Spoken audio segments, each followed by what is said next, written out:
பாடல் 28.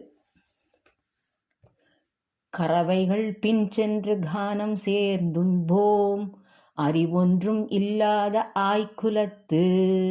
உன் தன்னை பிறவிப் பெருந்தனை புண்ணியம் யாம் உடையோம், குறைவொன்றும் இல்லாத கோவிந்தா.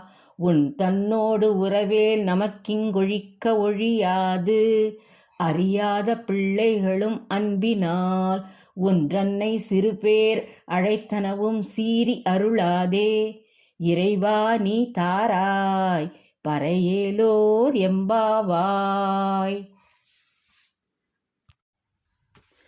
விளக்கம்.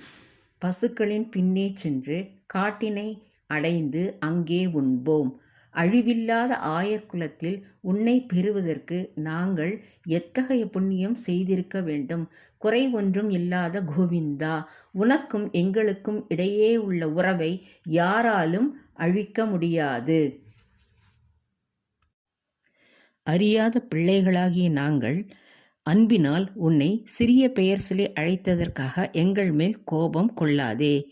இறைவனே, எங்களுக்கு அருள் புரிவாயாக.